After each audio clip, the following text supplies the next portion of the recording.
para sa pagbabago. Ayan. We have General Hermes Estelon. And we will open up the first panel of discussions. Madilim na kaharap, Duterte, ikaw ang please keep pag-aako. your microphone to each one. Ayan. So, Sa for your piling opening mo, statement, uunahin di ko mawawala ang korupsyon.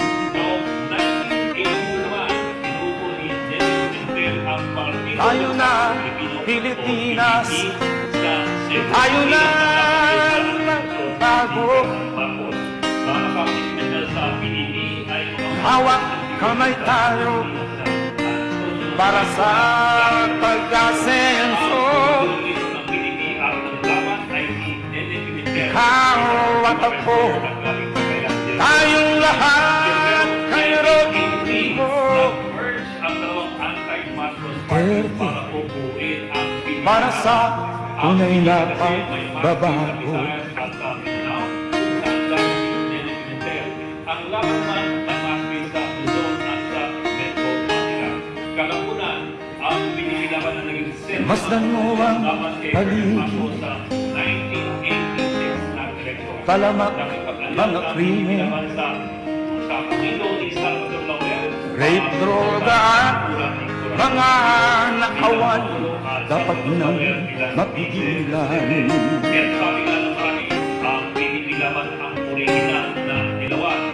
Pero matapos po ng Edson, nagkawatak-watak Tayo na, Pilipinas, tayo na magbago. Hawak kamay tayo para sa pagkasenso. Ang Pimentel at ang paksyon ni Jose Pepe Coaco. Ang paksyon po ni Pepe Coaco, nagtatag ng panibagong partido ang Laban ng Demokratikong Pilipino o yung LDP. Magmula po noon, nawala sa poder ang Pilipinas at nangibago iba't ibang partido sa Pilipinas. Ang LDP noong panahon ni Cory, ang lakas ng panahon ni Ramos, ang President ng Pilipino noong panahon ni Era, at ang lakas kapin noong panahon ni Gloria Arroyo, at yung Liberal Party noong panahon ni Noynoy Aquino. Taong 2015, naging prominente ulit ang Pilipinas na manalo ang pambato nito sa eleksyon na si Rodrigo Roa Duterte. Pero sa panahon yun, nakailang ikot na po ang mga politiko sa iba't ibang partido at nagbago na rin ang mga mukha sa Pilipinas. Pero kahit sa mga panahon ito, nakailang problema pa rin ang partido. July 2018, sinubukan pataubin ng paksyon ni Rogelio Garcia ang pamunuan ni Senator Aquilino Coco Pimentel, ang anak ni Nene Pimentel na founder ng PDP. Sa huli po, kinatigan ng COMELEC ang paksyon ni Coco Pimentel. Taong 2021 naman, nabiyak sa dalawa ang Pilipinas. May paksyon po si Rodrigo Roa Duterte na pinamumunuan niya ng Bonso Pusi at may paksyon si Presidential Candidate at Senator Manny Pacquiao kasama po si Coco Pimentel. Ang paksyon ni Pusi, unang in-endorso si Sara Duterte bilang Vice Presidential Bet. At ngayon na, tuloy ng endorso si Bongbong Marcos, ang anak ng dating Pangulong Ferdinand Marcos na pinatalsik ng Pilipinas noong dekada 80. So, umikot na nga po ang gulong ng bala. Pero walang nakapag-isip na kasama nitong babalikan ang mundo ng politika. Ayan, sobrang nabaligtad ang ating mundo, diba? Because we believe that there could have been, sabi nga dito, diba? Ano yung mensahe niya? We forget the past.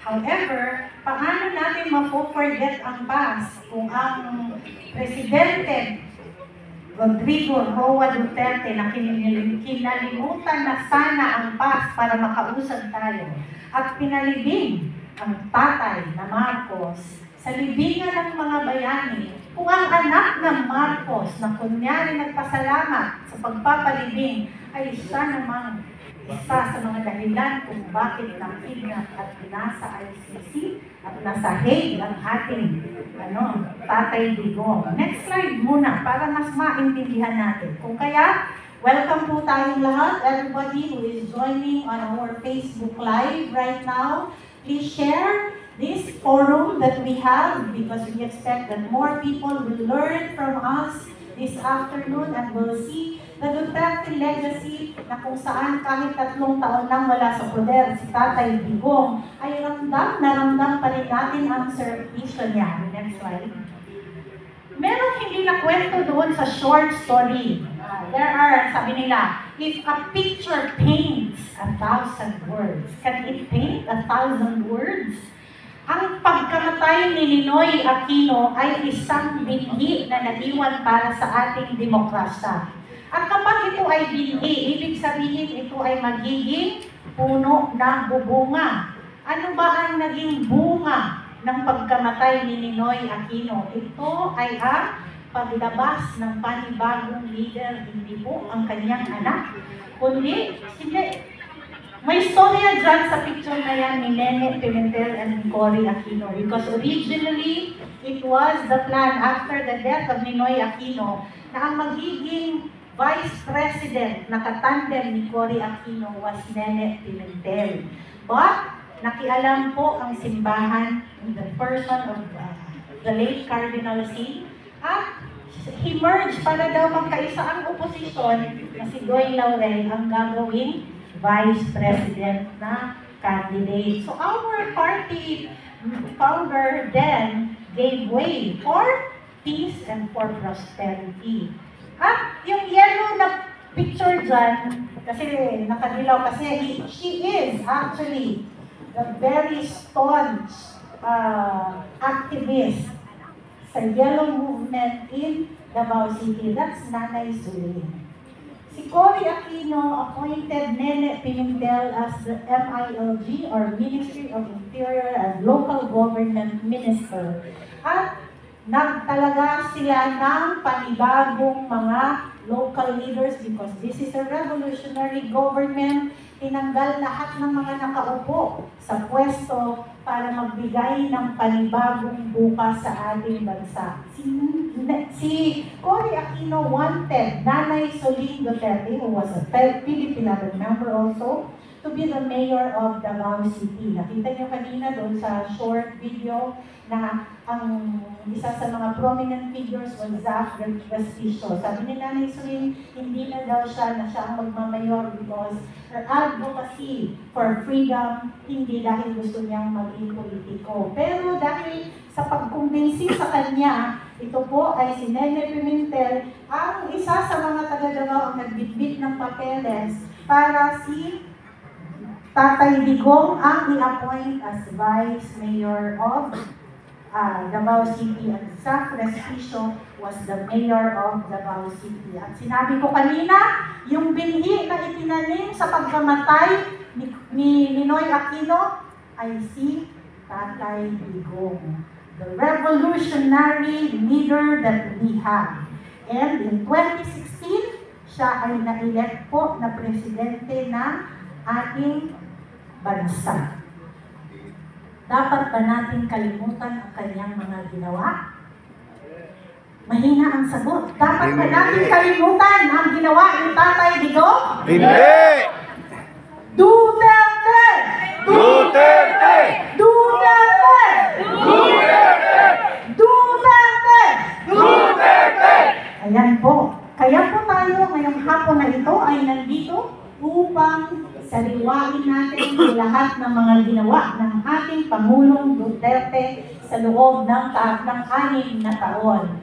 3 years after his leadership, nandito pa rin tayo, ramdam pa rin natin ang kanyang mga ginawa. So at this point in time, I would like to welcome our Vice President for International Affairs, Secretary Raul Lambino, to be the moderator of our forum. Pwede po maupo dito. Ayan na. Naghanda po ako ng magandang upuan para sa inyo. Okay. And we are very fortunate, of course, to be joined by distinguished women and gentlemen. Unahin ko yung women now. Women and gentlemen para magpapakita sa atin sa hapong ito ng mga napakagandang gawain ng ating Pangulong Rodrigo Roa Duterte. Magaling ito si Sec Raul, kaya siya yung ating moderator. Alam niyo naman ito, constitutionalist. Hindi man pinalad sa 2025 elections, pero alam natin na napakalaki ang kanyang naging role sa ating lipunan. Maraming landmark legislations and jurisprudence in the Supreme Court. At alam kong marami pa itong gagawin sa mga dadating na mga araw. We are also lucky to be joined right now. We would like to welcome, of course, the former Presidential Legislative Liaison Office Secretary, Jacinto G. Paras. He's joining from, come on. And the Department of Labor and Employment. Paborito ito ng lahat. Diba? The Department of Labor and Employment Secretary, Silvestre Devot Bello. And isa pa sa mga makikisig na idol to din ng lahat. Pagka dumating siya, alam mo na general ito kasi ang tikas-tikas. Diba? Pag-gitna-gitna ka naman dyan, ayan. We have General Hermogenes Esperon. Okay, and we will open up the first panel of discussants to discuss the Duterte legacy. Please speak your microphone, each one. Ayan. So, for your opening statement, uunahin